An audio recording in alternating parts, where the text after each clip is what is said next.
Very warm good afternoon to everyone, and a pleasant welcome to all the esteemed distinguished guests present over here, eminent scholars, students, research scholars, and all the learners available over here. On behalf of the Sarojini Naidu Center for Women Studies, I extend my warm welcome to everyone who has joined this lecture series.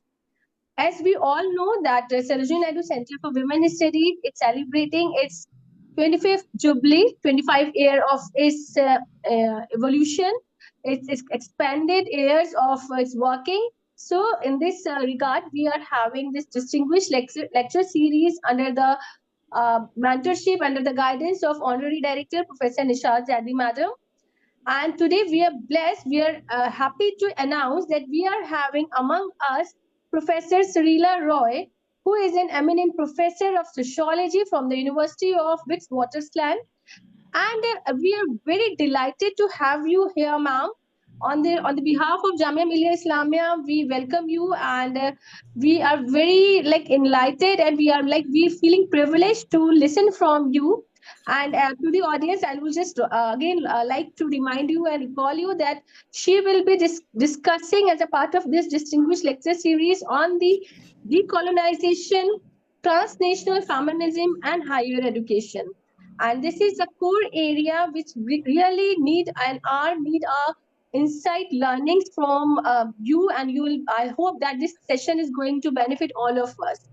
So without taking much of the time, I request the Professor Nishad Zedi Madam to kindly grace the occasion with a welcome speech and introducing the speaker of this session. Over to you, ma'am. Thank you so much, Ambreen. Thank you so much, Srila, for so generously agreeing to our request. Uh, this year, as my colleague Dr. Ambreen pointed out, we are celebrating 25th anniversary of the center, and also we just celebrated International Women's Day, and the celebration is still on. So on this occasion, we planned a series of lectures, which we call Distinguished Lecture Series. The first lecture in the series was again on the decolonial approach to feminism by Professor Linda Alcoff Martin. The second lecture in the series was by Professor Laila Abu Loghat, and we are so happy that the third lecture is going to refer to Africa and India and put the two in context. So thank you so much, Srila. I've admired your work from distance in the virtual room that and virtual spaces that we are in together. So I'm so happy that we have this opportunity to finally listen to you more closely and be in the meet virtually more directly. Thank you so much. Now to introduce Professor Srila Roy. She is Professor of Sociology at the University of Witwatersrand in Johannesburg. Her long-standing research and teaching experience is in the area of transnational feminist studies. Her latest books are the award-winning Changing the Subject, Feminist and Queer Politics in Neoliberal India, which was published by Duke University Press in 2022. She also co-edited the book Intimacy and Injury in the Wake of Me Too in India and South Africa, which was published by Manchester University Press in 2022. She is currently writing a book on Southern decoloniality, feminism and higher education for Wits University Press. This is such a relevant topic, and we really look forward to listening to you, Srila. So over to you. Thank you. Uh, Thank you so much, Nishat and Ambreen. It's actually such an honor to be asked. I mean, not just because your distinguished lecture series is so very distinguished, and I feel like a full fraud to be alongside all the other members all the other speakers that you mentioned. But Jamia is just an institution I've always admired, and I'm a DU product myself, and Jamia has always just been one of those places that one wanted to be a part of. So I think to be invited by the Sarojini Naidu Women's Studies Center is a real career high for me. So thank you very much. So what I'm going to do is actually, I guess, a little bit of a cop out. I'm going to speak a little bit more about South Africa, but I do want to contextualize this book project a little bit, and then maybe leave enough time for discussion where hopefully we can talk about. I mean, I know South Africa is probably not as familiar to audiences in India as it ought to be, and that's sort of the point of this project as well. But then we can also maybe return to the broader book and the context for it. So, as some of you might know, I'm actually not going to start the slideshow yet, but I'm from India, though I haven't lived there in a long time, and essentially I'm a South Asian studies scholar. But I've been in South Africa for about 10 years now, and and it's been just an interesting and curious experience to be a South Asian studies feminist scholar in a South African university. And that's really the starting point of this book on higher education, which is really looking at, conversations around decolonization in India and South Africa in a way to shift our gaze from the North, because again, one of my sort of bugbears was how much the conversation about decolonization was always, and for right reasons to some extent, about the North and the global South. But for me, it was much more interesting to think about South-South connection. And that's what the book is trying to explore in a series of essays. This sort of idea or context of Southern decoloniality, right? So what does it mean? One essay, for instance, is about what does it mean to teach the South in the South. Another essay is what does it mean to do research across global South. So that's about a research project that I actually conducted around involving India and some other Southern African countries. And finally, what does it mean for concepts and movements to travel across the South? And that's actually what I'm going to talk about today. I'm going to talk about intersectionality and its travels to the South African student movements. And another chapter talks about Me Too in India in similar ways. So the whole, so again, the whole point of the book is to try and think about decolonization, not in terms of the colonial North and the rest of the world, but what does it mean, or how does it translate into our context? And also, why is it that because of the coloniality of, I guess, knowledge and power, that we are, in our particular context, still much more attuned to the North? So in South Africa, for instance, something like intersectionality, all our students know, and this is obviously a global phenomenon. But if you talk about subaltern studies, I feel like that in a certain generation, subaltern studies was very popular, but no one's really teaching it anymore. And likewise, I'd be very interested to know how much of theory making from this part of the world travels to India and what that means, right? So I hope we can go back to some of those conversations after the talk. Nishad, just remind me, it's about 30, 40 minutes. Yeah, I mean, I'll take, I think just over 30. And like I said, some of the context may not be clear to you. So please, make sure I come back to that and I fill in the gaps, because yeah, it might seem like I'm covering a lot of ground. Okay, so I'm just going to make this full screen.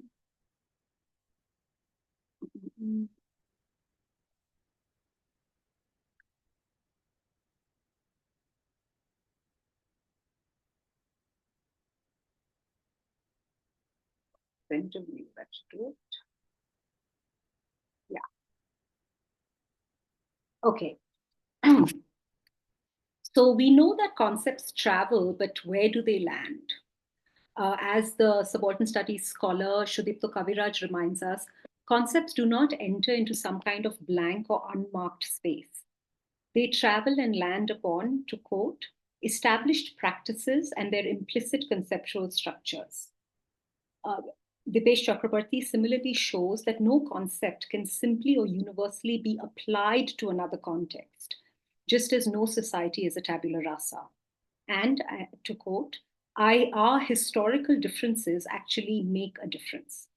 So, to put it more simply, the travel of concepts is never a simple transference of a cultural or political idea from one milieu to another, but always, we could say, a process of translation.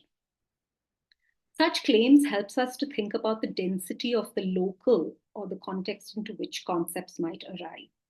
What exists is hardly erased, just as what arrives takes a specific shape as it layers upon or even melts into specific conditions and cultural forms. However, when it comes to the global south, a lack of nuance can reproduce dominant perceptions of these locales as being typically empty or passive, or simply or amenable simply to imposition from outside.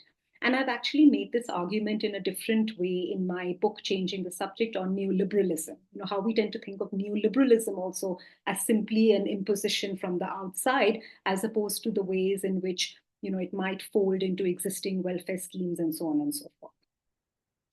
So in South Africa, intersectionality, which, as most of you might know, has its origins in, you know, the American legal scholar Kimberly Crenshaw's work, arrived in the high tide of the student movements of 2015 and 2016.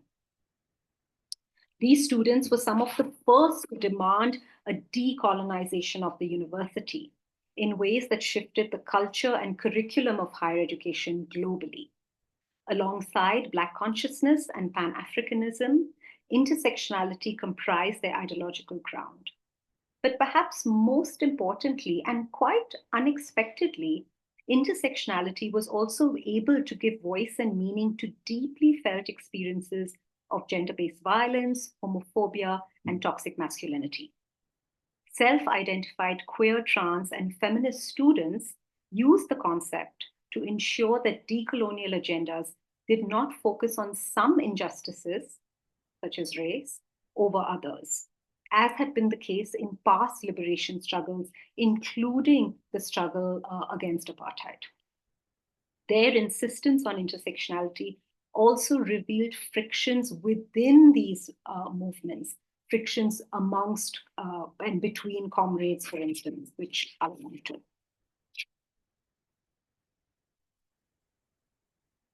So the student movements exploded on South African university campuses in 2015, as first as Rhodes Must Fall, and later as, well, hashtag Rhodes Must Fall, and later as hashtag Fees Must Fall, and then there was another wave in 2016. In fact, I mean, there were various other kind of expressions going on, but the most well-known are these two hashtags, which then circulated globally, most well-known as Rhodes Must Fall at Oxford. While initially over raising the question of raising university tuition fees, they quickly morphed into a struggle for a number of issues, including decolonizing the university and challenging neoliberal imperatives. Also renaming buildings, getting rid of colonial iconography and statues. So one of the most sort of iconic moments of the struggles was the removal of Cecil Rhodes' statue on the University of Cape Town campus. Alongside the demand to stop fee increases, so every year there's a fee increase, and tuition fees are basically exorbitant and out of reach for the majority of South African students, majority Black. So alongside the demand to stop fee increases and eventually to remove fees altogether, students aligned with precarious service workers on university campuses in their long-standing demand to be insourced, so to be made, to move from being contractual workers to actually non-precarious, paid, secure employees of the university. Eventually, activists sought to hold to account the failures of the ANC government itself. So the ANC, as some of you might know, has been in power since 1994, when apartheid ended in South Africa, became a democracy. In fact, this is the first year that the ANC has entered into a tentative coalition with some other political parties. But much like the Indian National Congress, it's been a one-party system all this while. So they sought to hold to account the ANC government and rejected what it had offered since 1994: nationalism, transformation, non-racialism, embodied in this idea of the rainbow nation. So this idea that actually, South Africa is a meeting point for all races. Everyone comes together and everyone can live in harmony. And this is basically the first generation of young people, the first generation since apartheid, who call themselves born frees because they were born outside of the specter of apartheid, who actually called the ANC government to account. And what I've done on the slide is I've listed just some further readings, which a lot of which focus, of course, on the student protests, particularly the last one, for instance, is a publication which was edited by activists, but also, some analysis to help you think about what the challenges and issues were around or are around the colonial university in a post-colonial, post-apartheid context like South Africa. Okay, the students brought back into the political fray existing political traditions like Black consciousness and Pan-Africanism. And these two ideological traditions have been particularly prominent during the South African liberation struggle. But they also drew on a new concept from radical Black feminist traditions, which was basically intersectionality. And in ways that catapulted an otherwise strictly academic term into mainstream visibility. So suddenly you had mainstream newspapers, TV, televised discussions, everyone using the term intersectionality and, of course, decolonization quite freely. Through intersectionality, they attached an emergent public debate on decolonization to a longer, more difficult one on gender-based violence in South Africa, both on and beyond South African university campuses. Now, this was not at all surprising because in the years leading up to the protests, gender-based violence or GBV reached crisis levels. And as you know, South Africa, like India, has had the dubious distinction of being, the rape capital of the world. And new kinds of protest cultures were formed in relation to, addressing GBV, particularly by young students. So student activists who were also feminists and who, eventually also became fallists as they came to be known. So the inclusion of intersectionality emerged from the specificity of this experience, this kind of grinding experience of GBV, toxic masculinity, sexism, and homophobia on our university campuses. And it was at the insistence of these young activists that the Rhodes Must Fall mission statement, so right at the start, they came to include this intersectional commitment. And this is just a quote from the manifesto, if you want, from Rhodes Must Fall. And you can see in it that there's a real attempt to be capacious, to think about not just singular categories like race or class or economic inequality, but to really try and extend that to think about various other forms of oppressions and so on and so forth. But his insistence on intersectionality also rose to counter historic trends in Black consciousness movements. So, as it might be obvious, apartheid relied on a culture of instituting division and difference, which obviously impeded the scope for solidarity even amongst a Black majority. So solidarity amongst Indians and Blacks and coloreds, as the particular category is known as in South Africa, but also for recognizing multiple and overlapping forms of power and oppression. So fallist movements deployed intersectionality to go beyond these historic limits, the limits of historic Black consciousness or BC ideologies, in which, of course, race was considered the primary oppressive force and everything else came after.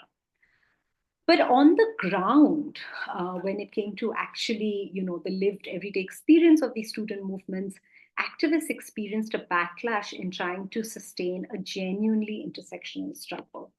And on the next slide, I have very few slides, by the way, but here's kind of a long quote by an activist scholar, Leanne Naidoo, who provides quite a close mapping of the conflictual terrain in which intersectionality began to feel quite incommensurate with the either ideological pillars of these movements, namely Black consciousness and Pan-Africanism. I'm not going to read all of it, but in effect, Leanne Naidoo says there was more and more. So as the student movement continued to struggle to decolonize the universities through an intersectional understanding, there was more and more resistance from a number of men in the movements who tried to argue that the issue of racism should trump all issues. And again, I feel like we, in all our varied contexts, we're very familiar with this kind of political rhetoric, which tries to defer, tries to prioritize, tries to say first this, and then we'll think of women's issues, etc. Right? It's kind of a classic move. Many students made the argument that the struggle needed to focus on one or two things, and it cannot be everything at once. Black queer feminists in the movement resisted this approach and continued to draw attention to the oppressive systems of patriarchy and homophobia, compelling their heterosexual male comrades to recognize that while they are oppressed as Black men in the university, that continues to privilege whiteness, they are simultaneously privileged as men by patriarchy and by heteronormativity. The key issue has proved to be a challenge internal to most student movements and highlights the continued ideological and power struggles taking place. So sharp cleavages emerged around experiences of patriarchy, sexism, homophobia, transphobia, and hetero and cis normativity. Intersectionality, in fact, became an actual site of conflicts amongst activists themselves, with one group of activists blaming the other. And these are some quotes from student activists at the time for using the rhetoric as a way to derail the broader movement. Across different campuses, Fallist movement spaces were experienced as ones in which the promise of intersectionality had in fact failed. So this quote, the activist says, Black, cis, and trans women and non-binary people worked hard to ensure that the decolonial agenda was truly intersectional. In theory, it was a success. In practice, patriarchy and cis heteronormativity prevailed. Now, the failures of intersectionality were experienced in particularly intense ways when the movement itself emerged as a site of sexual violence. And again, this is not a surprising, surprising phenomena. I've written about violence experienced by, the hands of leftist activists when it comes to the Naxalite movement in the 1960s and 70s. So again, this is the kind of familiar ways in which one's own comrade became one's a sexual predator and victimized and a victimizer. So a critical event occurred in the early life of Rhodes Must Fall when an activist accused a fellow comrade of raping her at Azania Hall. So Azania was the name that was used by nationalist formations, including Black consciousness and Pan-African movements during the liberation struggle, to refer to South Africa. Rhodes Must Fall activists had evoked this lost past as a site of a utopian Black future. So they occupied the administration house in one of the administrative buildings on the UCT campus called Bremner House and renamed it as Azania. A space, and to quote one activist, a space that would include oppressed people as a collective, directly subverting the exclusionary tactics of institutions like UCT, a space that continues to be self-reflexive, end quote. But even such a self-reflexive space was not free of the very power dynamics that it was created in opposition to. It was not a liberatory space, and for women activists, it was not a safe space. The rape at Azania constituted a critical event in the early life of the movement and continues to be so in its legacy and afterlife. In fact, it exploded online through a Facebook post that the victim herself shared.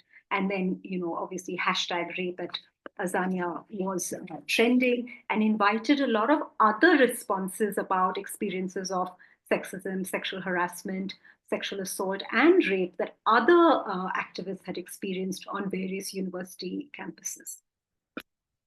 At the time of #rape at Azania, student activist Bandile Dlamini wrote, a hashtag like rape at Azania should be contradictory because Azania as a space is supposed to be one of refuge, a space that we come to after experiencing tear gas, rubber bullets, and police brutality, And this is actually, let me just pause and say, I'm very happy to talk about this later. There was immense, police repression. Well, not so, there was police repression, but there was also private security that universities like mine had used and still use to intimidate and victimize students at quite unprecedented levels, and I can talk about that. But one can imagine how torn and besieged students felt at the time when even the spaces of safety turned out to be ones of further trauma or victimization.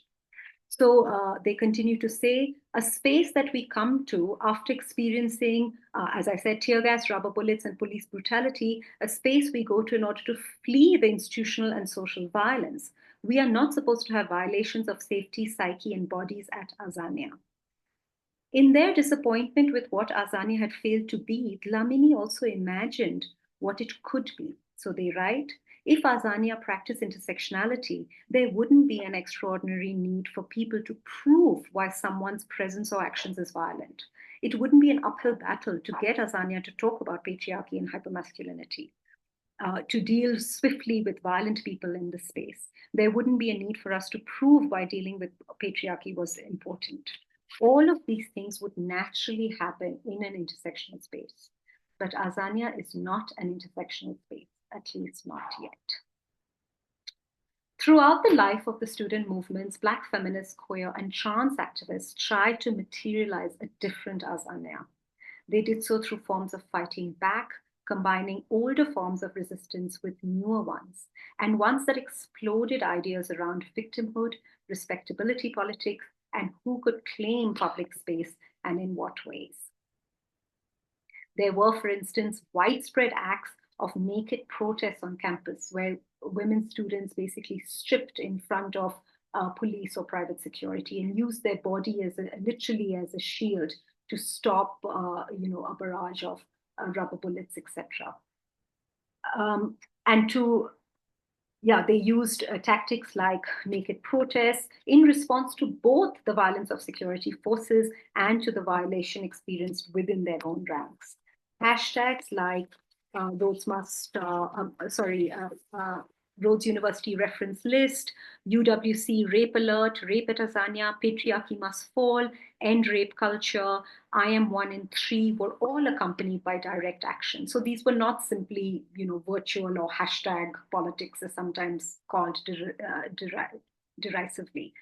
Through their naked marches, brandishing of shambox, online naming and shaming, and careful consciousness raising, students made clear that they would no longer tolerate GBV in whatever form and at whoever's hands on their campuses.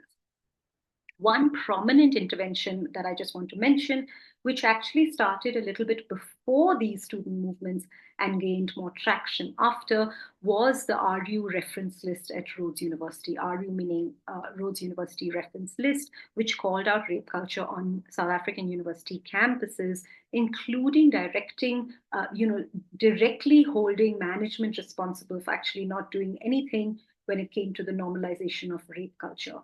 And I mentioned the RU reference list because I think this particular audience will be very familiar with this technology. A list of perpetrators released on social media, just a list of names, powerfully exposed the university's failure to tackle the persistent problem of GBV on campus, notwithstanding repeated multiple complaints and protest action. It showed the exhaustion with formal channels of complaint, and it preceded Me Too by nearly a year. And of course, therefore, it preceded LOSHA, as you know, the list of, against sexual harassment in the academy, which exploded in India in 2017. But again, it's always curious to me how, activists on the Indian side don't know about RU reference list and activists here don't know about LOSHA. And that's also one of the things that we tried to do in the book around Me Too in India and South Africa was, in fact, to try and have these kind of actual sharing and conversations. Okay, at another sort of moment that I want to pick up amongst everything that was going on at the time was the Trans Collective, which took place at UCT. So at the University of Cape Town, Black, queer, and trans students staged disruptions against what they experienced as both an opening but an immediate closing of intersectional possibilities. A group of students called the Trans Collective formed at UCT in the early days of Rhodes Must Fall. And this was basically a decolonial movement which was centered on trans feminism, uh, which both allied with fallist movements, the student movements, but also tried to remain a bit outside of it and hold them to account. So the UCT Trans Collective was specifically formed to challenge patriarchy, transphobia, and cisgendered feminism within Rhodes Must Fall. In the immediate aftermath of Rhodes Must Fall, there was a photographic exhibition at UCT, which was trying to sort of commemorate the movements. And what the Trans Collective did is they staged quite a provocative intervention where they basically stripped and lay down, didn't allow people to actually view the exhibition, tried to you can see on the image there's a photograph which is part of the exhibition, and they've written rapist across it.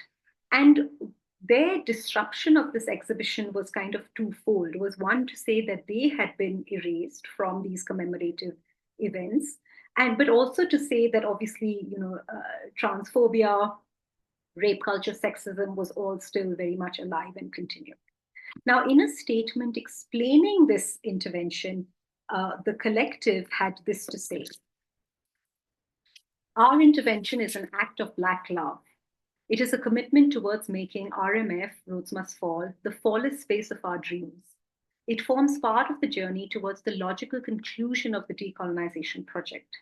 There will be no Azania if Black men simply fall into the throne of the white man, without any comprehensive reorganization of power along all axes of the white supremacist, imperialist, ableist, capitalist, cis heteropatriarchy. Now, I want to just pause and say that it matters very much that these were Black, queer, non-binary, and trans students. In quite a important article, which is just mapping a lot of protest action around GBV and student activism around GBV in South Africa, Maluleke and Moyer note that how during rape at Azania, the rape victim shifted the usual gendered understanding of rape from something men do to women to, and I quote, a more complex story of men violating the subordinate other, not only heterosexual female survivors, but also trans, lesbian, and gay people. The rape victim of Azania alludes to forms of violence in South Africa that are rarely configured as gendered violence. So I just want to pause on this because it's really important to actually understand that, non-binary, queer, trans people are in fact deeply vulnerable to GBV in this context. During COVID, there were startling statistics when it came to intimate partner violence, rape, and even murder of trans folk in particular. But there is a repeated tendency in mainstream debates around GBV, whether by government or by policymakers or journalists or even ordinary citizens, to center the cis woman as the default object of GBV, of violence. In this way, the specificity of trans and non-binary experiences of violence are erased, but also the kind of contributions these communities and individuals have made to shifting public consciousness and conversation around GBV. Even in more celebratory accounts of the student movements, the category of woman tends to erase how much a radical politics, not only around patriarchy and sexism, but also for decolonization, was in fact spearheaded by Black students who were non-binary, queer, and trans. One particular activist, Khan, traces intersectionality or this, the kind of popularity of intersectionality in the leadership of queer and non-binary individuals in the student movements. The distinctly South African intersectionality that students carved, she says, tried to link anti-capitalist protests to anti-cis normative patriarchy. So from the rejection of respectability politics in forms of naked protests, for instance, to male-dominated leadership, to their embrace of all things non-normative, the discursive shift reflected a lived intersectionality that this generation of gay, non-binary, and trans activists embodied.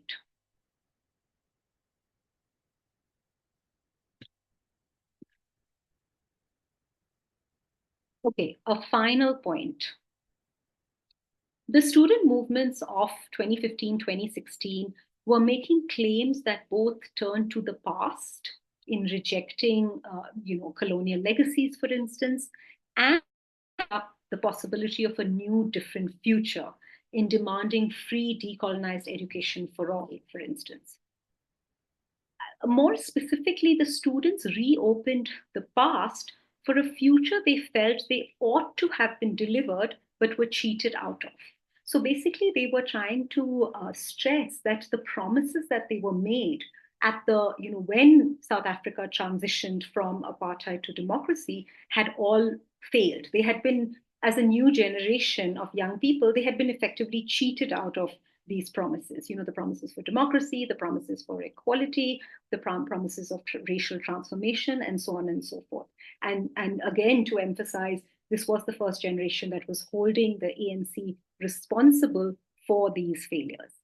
So again, to go back to activist Leanne Naidu, she referred to her fellow student activists as time travelers who were turning to the past to move beyond the impasses of the present to go back to the future, as she put it. So it was almost like the activists were going back to the past to say, everything that you promised and didn't deliver still needs to happen. This is the future that we were promised. It didn't happen. Now we're going to go back to the future, as it were. The students were reopening the question of political time, Naidu writes, asking anew, what time is it?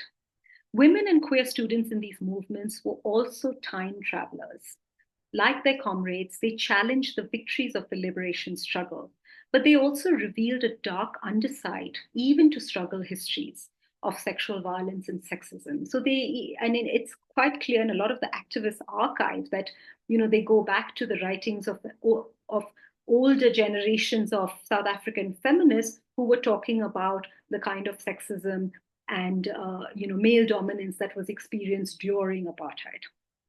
Their struggles both converged with, but also disrupted a wider fallist claim to the future through precisely this demand for intersectionality. And in spite of their own feelings and declarations of intersectionality's failure, the concept was in fact critical to their investments in feminist futurity.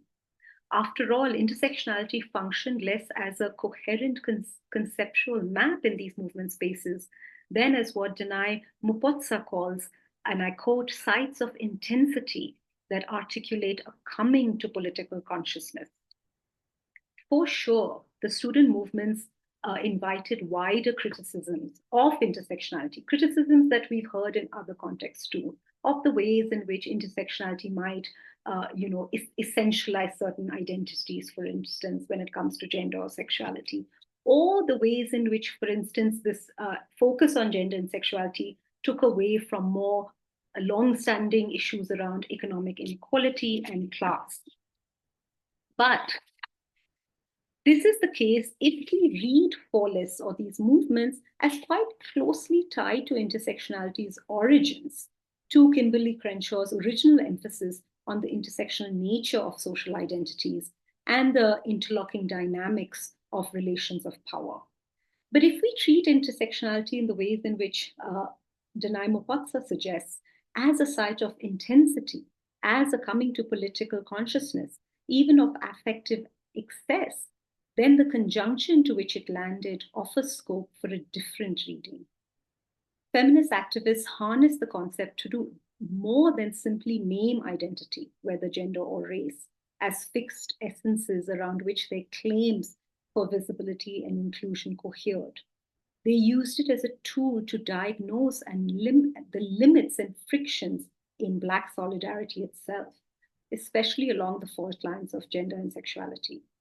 When they recast the movement as a site of failed intersectional possibilities, they name the tensions, connections, and contradictions intrinsic to projects and promises of Black solidarity, whether historic or ongoing.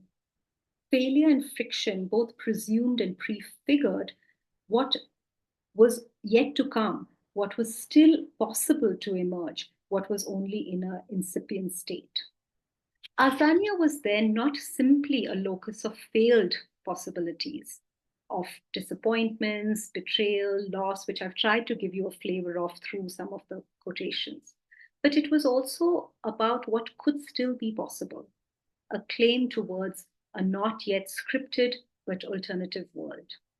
Intersectionality gave these students the political grammar to imagine and conjure these utopian desires, rooted in the perhaps in the identitarian politics of gender or race, but also in the kind of Black feminist love politics that Jennifer Nash describes.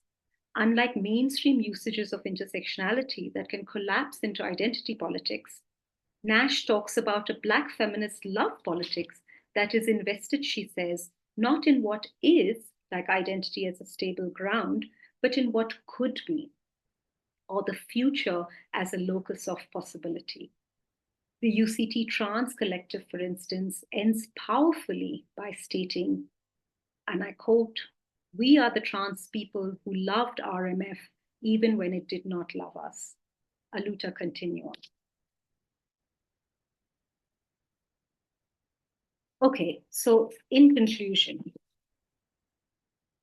intersectionality has been marked by excessive travel, a concept that, as I said at the start, and we all know, is widespread almost to a fault.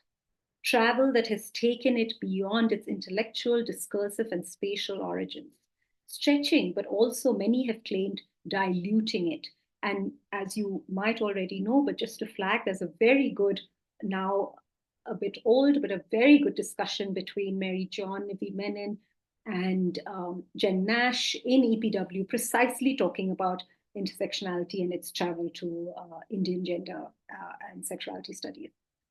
Some have claimed that this travel dilutes the analytical bite and political imperative of the concept. So indeed, in that paper, Menon, for instance, says that intersectionality has all become about, has been co-opted by NGO speak, for instance, which has completely diluted its original radical impulse. Such anxieties over travel tend to ignore where concepts land, or how their arrival might be marked not so much by a co-option by other forces, but by perhaps a foldedness into what already exists. The language of travel also produces a forgetting of the fundamental amenability of concepts to change. Ideas, to put it simply, do different work in different concepts, in different contexts, not because of loss or mutilation through travel, but because of their incomplete, impure, leaky, and fungible nature. In tracking intersectionality's arrival in the high tide of the fallist student movements in South Africa, I have been less interested in marking the concept's possibilities or limits than how it produced certain attachments and signaled new affective, epistemic, and political aspirations. Intersectionality's visibility made a lot of other things visible on South African campuses. A new kind of radical feminist energy, and internal contests and divides that were not unique to this moment or movement, but were far more recognizable and nameable as intersectionality. The conjunction to which intersectionality arrived, both the student movements and the neoliberalization of the university, and rising GBV and a hyper intolerance to that kind of violence and rape culture, offered a way to reorient both historical movements and current identity politics towards future-oriented feminist world-making possibilities. Queer and trans feminist fallists in particular deployed intersectionality to name the limits, tensions, as well as the possibilities and potentials in projects organized around Black solidarity. Fallism, of course, has emerged as a traveling concept in its own right. As I said right at the start, what is most well known is of its travels from the south to the north. So from here, for instance, from UCT to the University of Oxford. But in in ways that are not so known, Fees Must Fall also traveled to India, including on JNU campus. And this is actually an image I found at the University of Pondicherry, I think. Even the short travel of this relatively new political idea forces a shift from predictable stories of origin and travel, always from the northern epicenter to the global periphery, to think about more complex mappings of arrival into southern shores.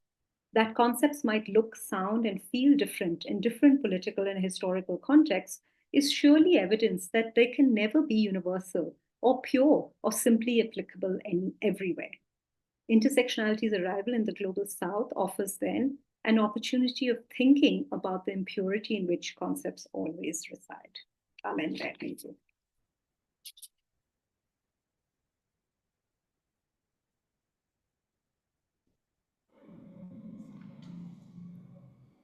Okay. You stopped sharing, right? Yeah, I think so. Yeah. Great. Thank you so much, Srila. That was so dense and so interesting, and you raised so many questions that are hugely relevant for our students, for researchers on our part of the world, and also for colleagues who are working in the area of gender studies. So, as I mentioned, we have had these two lectures before yours. One was by Professor Alkoff, and the other one was by Professor Abulawad. And I'm really fascinated by the way, the points that you raised. They are in conversation with the points that they raised. And we also had this two-day conference on gender and its digital discontents, decolonial perspectives from the global south. And in that we had professor from Puerto Rico and a feminist scholar from Africa, and a lot of things that were said in that conference, they resonate with the points that you have raised. And I'm really interested in in the way you talked about concepts as concept travel, how the point of origin and the point of travel. I mean, this is a very binaristic way of thinking about concepts, because in the process they undergo all kinds of transformations, and what you treat or what you imagine to be their origins may not necessarily be their origins. So this originary kind of obsession, when we apply to concepts, I feel that this is problematic. And secondly, Professor Abulogad, in her talk, she talked about uppercase, gender-based violence, GBWOW, and the lowercase gender violence, and what you said also sort of, it seemed to echo the same sentiment. Okay, so there is this larger narrative about gender-based violence, which is global narrative, mostly the terms of that narrative are determined by by the West, or feminist scholars mostly located in the West, and then there is gender violence, this lower case, which women experience on daily basis. So how does one reconcile the two? And then Shiko Waller talked about solidarity as refusal and solidarity as resistance. So how women can come together. So what are the possibilities of feminists from African countries and feminists from India, not the uppercase GBV, and interestingly, Professor Catherine Schraff talked about neoliberal feminism and the process of funding that is involved, and how that is not able to really safeguard the interests of women on the grassroots level, and women, the kind of violence that they experience on daily basis. So all these are the questions that we can relate to the questions that you have raised. Would you like to respond to that before we go to this chat box, which is already filled with questions? Yeah, sure. No, thank you. And actually, I'd be very interested in if there's a recording of these past ones. I tried to look on Twitter, but I don't think I found it there. But if there is a recording, I'd be I will very share with you. It's all there on our YouTube channel. I'll so share with much. you. Thank you so much. Yeah, I mean, I mean, Nishat, it's so. I think the way you framed it, like it's such a binary way of thinking, and this kind of anxiety about origins, and in a way, it's. I feel like no one would refute it, but one sees it coming, sneaking in time and time again. So even in this moment, there were, and I don't want to use the kind of generational framework, but there were older feminists who were basically saying, why are young people using American vocabularies, for instance? Why are they using, how does this American concept? And I think these are peculiarly post-colonial anxieties that we have, right? I mean, we've always had anxieties, and we still do, about, is feminism our own, or is it bourgeois? Is it Western? And similarly with intersectionality, is it just American? Does it? So I feel like while we can, I think, theoretically all obviously say that, yeah, of course, concepts travel, and they are in, we shouldn't have these kind of anxieties about origin, etc. But I think we slip into that, and I'm using we consciously. I think I do it too by saying, why? I mean, is this really? Does it really make sense in our context, etc.? And it is, yeah, I wonder if it's something peculiarly post-colonial, and that requires a little more attention. I do really like the uppercase GBV and lowercase, but I like it more, I suppose, in the ways in which we think of. I mean, I find it useful in the sense of how spectacular forms of violence always grab attention. And again, I think South Africa and India are so comparable in this context. Like if you think of the moment with Jyoti Singh, if you think of, I mean, in fact, the Jyoti Singh moment, for people who don't know, the anti-rape protests that took place in 2012, they traveled here. So there were activists here saying, when are we going to have our Delhi moment? Why aren't we having mass mobilization in the streets? Because at the time there was a lowercase GBV, and actually a very horrific act of violence and murder, but which just didn't gain enough media traction. So I think it's also maybe interesting to ask who gets to sort of decide what becomes uppercase, what becomes lowercase, and then what are their different sort of implications, not just for the media, but for policy making. I mean, I still think in South Africa, and it's true of India too, we are so, the stranger danger narrative is so entrenched when we think of GBV that you just can't think of intimate partner violence as actually, what is the greatest danger for women, and therefore thinking of home as safe space and as opposed to the public, the street, etc.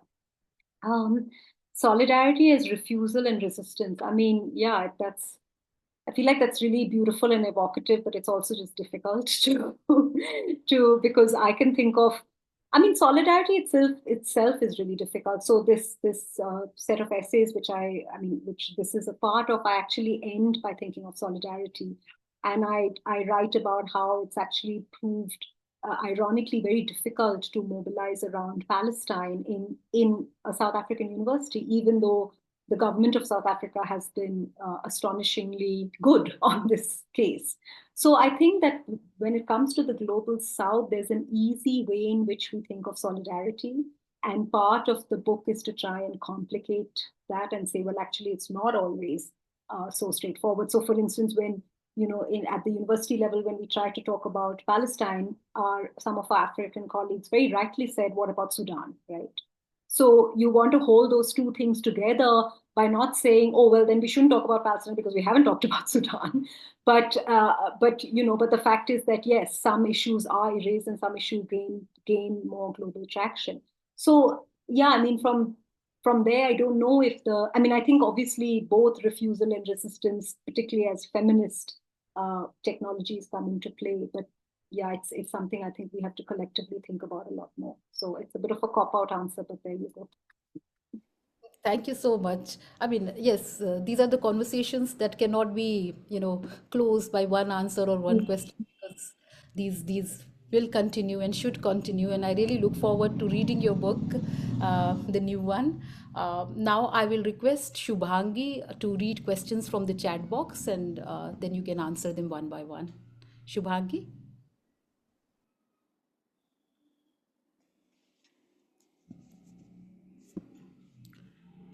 Can you hear me, Shubhangi? Are you there? There's some problem.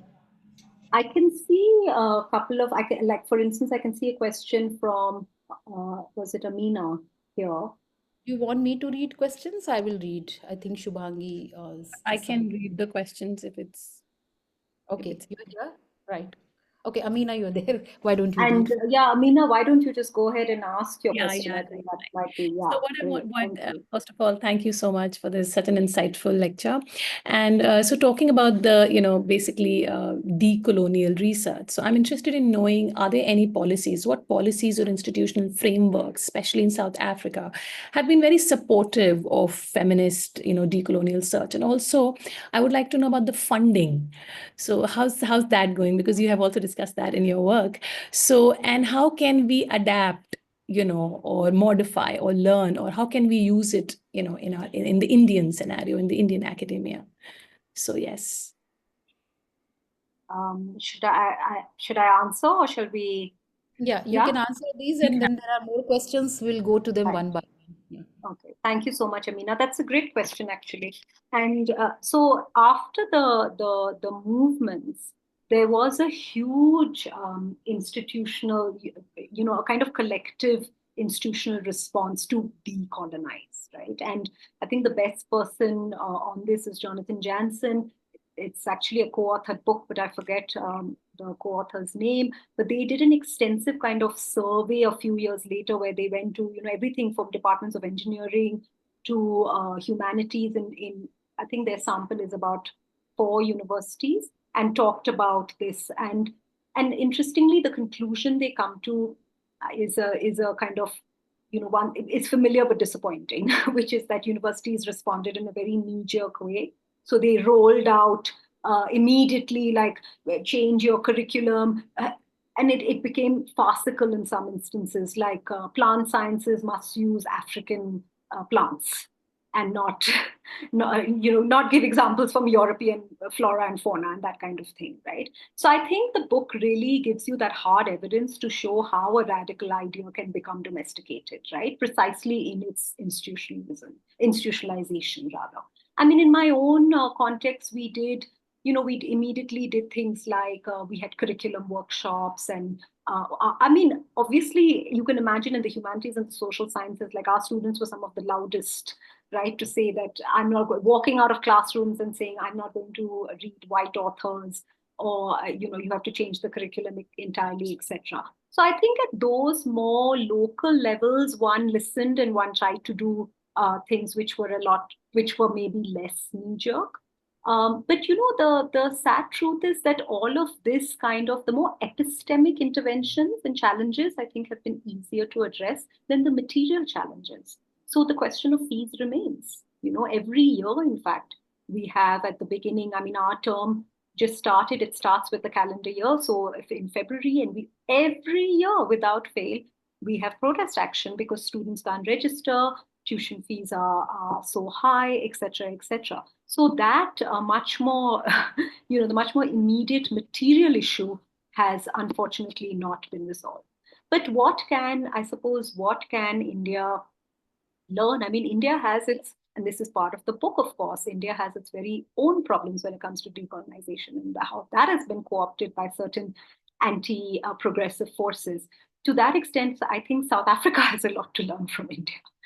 South Africa is also at the cusp of having very many new political parties, which, their entire mandate is a kind of crude populism, anti-foreign, xenophobic, I mean, think Trump at the local level kind of thing. And again, I think there's this real tendency of decolonization becoming nativism, right? So decolonization becoming, Africans first. What does African mean? Only South African, no other African, and so on and so forth. Or the other thing that happened institutionally is around hiring. So it became, and it still is, very, very difficult to hire foreigners in particular. And that also has very peculiar consequences where, most South African universities have historically had I have a lot of colleagues from neighboring African countries. It's very common to have people from Zimbabwe, from people from Nigeria, Malawi, and so on and so forth. And suddenly there's a unspoken almost ban from hiring other Africans. So you can have this very peculiar situation where you can hire a white woman who's South African, but not a Black African because they're not South African. So basically, decolonization becomes limited to or reconfigures a hard citizenship and nation line, right? again, in ways that we know very well in India. And that's what I mean, that we have a lot to learn from the Indian context. So yeah, I'll leave it at that for now. Thank you. Funding. Sorry, just the point. I mean, funding is a crisis everywhere, as you can imagine. I mean, in our fund, there's no funding, especially not for feminist scholarship. So moving on, thank you so much for your response. Now moving on to the next question. Now this one is about the relevance of student activism and campus politics, which is emerging as a new political grammar.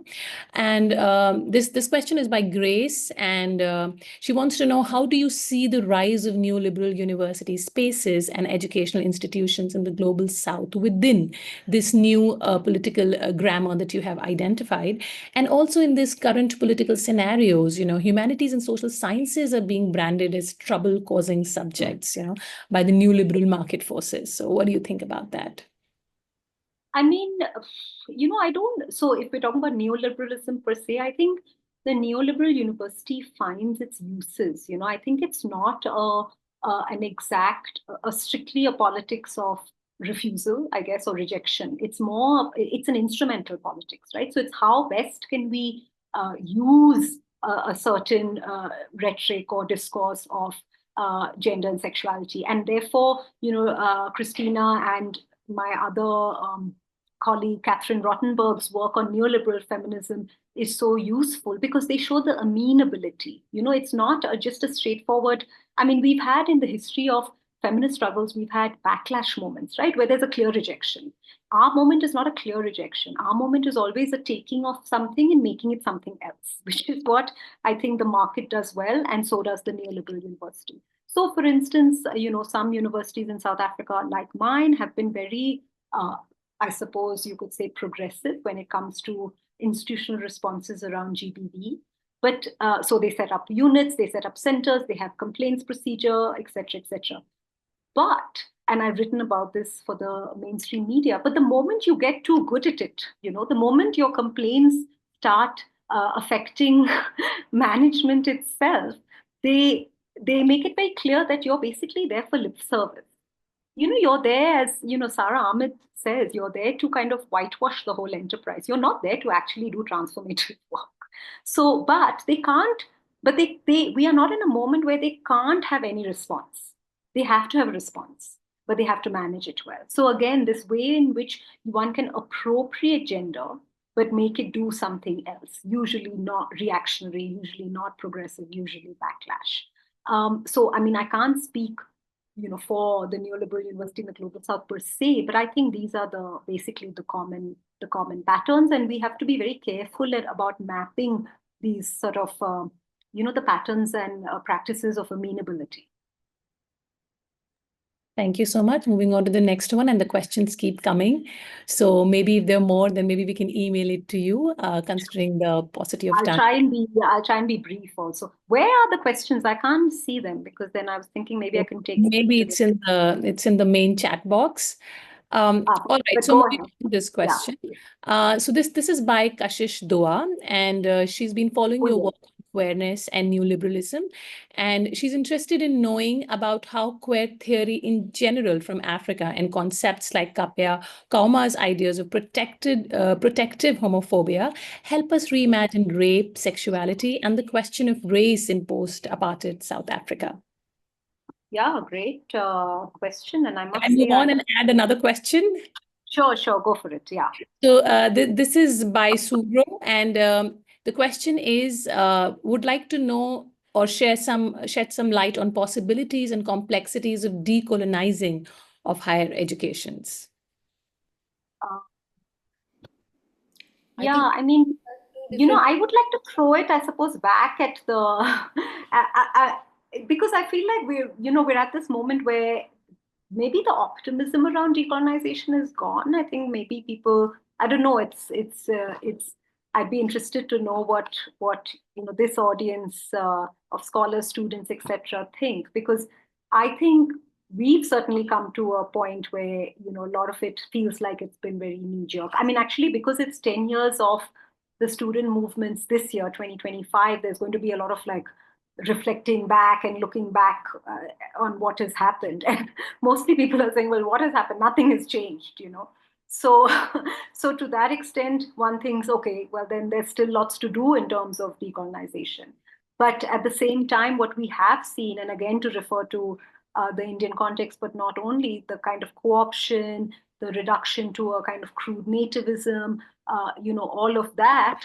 I mean, so I think it's like everything, right? I mean, there are, you know, you've asked complexities and possibilities. So I think I would frame it more as, yes, possibilities, complexities, and limitations, right? So I feel like in the Indian context, and I've talked a bit about that in the book, you know, the issue of caste can be very productively thought through in terms of decolonization. I mean, I think there's a way of mobilizing this framework to really think of how and you know, and caste has become a much more mainstream vocal issue, right? So to think of it in a way in which or to think of it in a way that actually has not been maybe thought of similarly in terms of pedagogy and writing. So some of the stuff I've been reading, writing, is particularly about caste in terms of pedagogy, you know, caste in terms of learning and teaching and classroom spaces. So not caste in and of itself, and how decolonization can you know, can assist in thinking those through. But okay, sorry. So and then there was the question on. But yeah, I'm sorry, that's a really big question. So that's kind of what I can say. So you want me to repeat the question? For the moment. No, about the complexities and possibilities of decolonizing higher education. I was just saying it's a really big question. But yeah, around queerness and neoliberalism, I actually haven't read Kapia Kwama's work, so thank you for that. I mean, also quite a big question, and I think there's a lot of ways in which, you know, I mean, there's a lot of work that I could also share in terms of how, you know, queerness can reimagine, you know, all of these categories. But what I have found really productive is the way in which queerness is reconfiguring the conversation around GBV, right? To take it away from strictly, you know, man and woman as these stable categories, which is, I think, very much shaped the law in India, for instance. You know, the rape law in India. I mean, not so long ago, there was a very vocal and vibrant conversation about gender neutrality in the law. And Indian feminists and even some queer feminists were against having a gender neutral law, right? So I feel like, you know, these conversations erupt, they kind of die down, but they always stay with us. And I do think in this context, it's actually had a sharper inflection where it really has tried to shift this idea of thinking of, you know, women as strictly victims of GBV, and even the term GBV, right? I mean, think about it. We still use violence against women in the Indian context, right? And here you don't at all. It's very much moved from that language to thinking to gender-based violence. Again, because of, I think, of this recognition of you know, everyday forms of violence like corrective rape that lesbians are very prone to, etc., right? So there are, I think all of that is really useful to expanding these categories of rape, sexual violence, and the public imagination. Okay. Now I can see the questions. Oh, I'll still read out for you. The next question is, yeah, so this one is about, this is Hia, and she wants to know that from your talk, it seems that the intersectional approach worked more effectively in South African university spaces, but when we come to the Indian university, it is either restricted to caste or class or cisgender issues, but not really queer and trans issues. So what's your thoughts on this? I mean, I think it depends, right? I mean, maybe that's true. And look, India is a continent. So when I think of the Calcutta context, for instance, I do think there's been actually some very interesting moments in which there have been some very, you know, unexpected alliances between, for instance, Dalit feminist groups and student activists, you know, left student activists. And I mean, my short answer is, you know, to read Oni Datta's work, who maps some of these like unexpected intersectional political alliances and spaces. Thank you. We move on to the next question. This one is by Dr. Atvarsha, and he wants to add that in the face of dominant Western epistemologies, established academic advancements and institutional framework is it feasible to establish and sustain purely indigenous knowledge system in post-colonial studies? Or is it larger project of achieving pure indigeneity, a political agenda in such nations? Yeah, I think the short answer is no. And I have a lot of, I don't know, I'm kind of wary of pure indigeneity. Like, what would that mean in any case? I think there's always, I mean, even this idea of positing the West and the non-West as stable, discrete categories seems quite problematic to me when we think of, the history of ideas, where there's been so much connection and translation, right? So, and I worry about using a terminology like pure indigenous, because I think that is precisely what the right wing in most contexts feeds off, and what leads to a very dangerous kind of nativism and reactionary forces. Yeah. Rightly said. So the next one is by Muniba Fazal, and this is about how do Western-centric global ranking frameworks functions as epistemic gatekeepers in feminist academia, shaping hierarchies of knowledge production, and what structural mechanism contribute to the marginalization of alternate feminist discourses such as Dalit feminism and Black African feminism within higher education. And this is there was another question related to this earlier, so I'd like to have your thoughts on this one. Yeah, look, I mean, obviously, we are in an unequal epistemic world. I mean, just the question of funding, and I mean, it's interesting, like, Dalit feminism and Black African feminism are sort of, but they don't occupy the same epistemic. Well, let's put it like this: African American feminism and African feminism does not occupy the same epistemic status, right? I mean, American African feminism has a far greater reach, precisely because it's located in empire, and African feminism doesn't, because it's outside and it's located in the African continent. The only kind of African feminism that would circulate in the same way is the diasporic, is the kind of classic which we know very well in the Indian context, like our scholars going and being trained in the north and staying in the north and becoming Gayatri Spivak, etc., and that kind of work circulating and becoming famous. And we are very much still part of that world, right? So, part of what I talk about in my book project is having, for instance, funding which is very directly about South-South collaborations, which is not about what we typically have, which is North and the South. Like, everyone in the North is looking for a partner in the South. I mean, I'm sure you've experienced as I have, like having Northern scholars and saying, I'm doing a project, do you want to be co-PI, etc., right?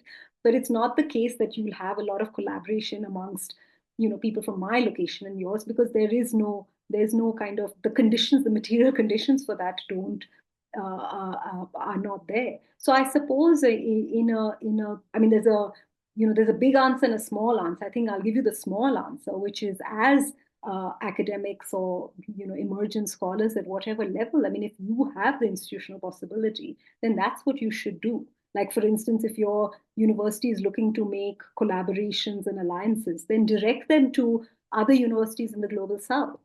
I mean, we have the added advantage that we're English speaking, so there's a lot of easy alliances that one can make through language, right, as opposed to scholars in Latin America, where language is a big problem. I mean, the other thing I talk about in the book is, I have a chapter on publishing. So I talk about how publishing can change some of this, right? In small but significant ways. So, like I said, there are big ways to do this, but there are also small ways in which we can all try and do this to shift the existing power structures and relations. I think due to time constraints, we close the Q&A. Over to you, our chair, for concluding remarks, maybe, ma'am. Yeah, thank you so much. That was very interesting, Srila. And yes, I have done projects with your colleagues in University of Wits, and your colleagues, some of them have been very influential in our part. Our students read, especially Membe and Isabel Hofmeier. I mean, they have had huge influence and shaped thinking of our students and us also. So yes, that is exactly what we are working towards and looking for. Thank you so much for this. Now I pass it on to Amina for formal vote of thanks. But this was fascinating. I'm sure that the conversations will continue. And many of our audiences also will probably get in touch with you, as I can see. Yeah.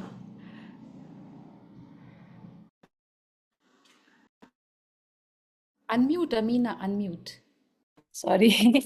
As we come to the close of this lecture, now it's I, Dr. Amina Hussain, faculty of Sarojini Naidu Center for Women's Studies, is going to now propose a formal vote of thanks. Of course, it is my privilege to extend this, formal vote of thanks on behalf of Sarojini Naidu Center for Women's Studies, Jamia Millia Islamia. And at the very outset, I would like to express my deepest gratitude to our Vice Chancellor, who is our guiding force, the patron of our university, for his unwavering support, in encouraging these academic discussions, followed by the registrar, who's the co-patron, again, providing us with all the institutional support which is required for these academic initiatives. And of course, I have my greatest, profound gratitude to our distinguished speaker, esteemed speaker, Professor Srila Roy, for your lecture on decolonization, transnational feminism, and higher education.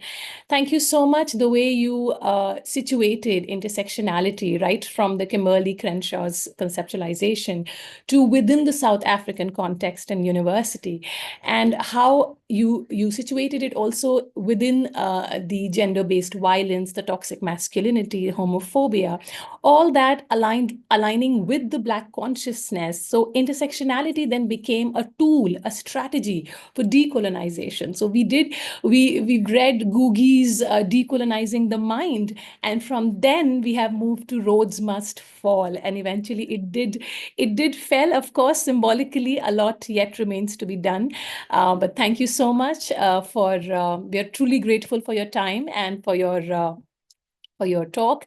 I also would like to extend my sincere thanks, appreciation, and gratitude for Professor Nishad Zaidi. Nishad Zaidi, who's the Honorable Director of Sarojini Naidu Center for Women's Studies, and we're also celebrating a Silver Jubilee celebration. It's been 25 years of our center, and it's going, great under her steadfast leadership and commitment in fostering these scholarly dialogues on gender and feminism and these transformation.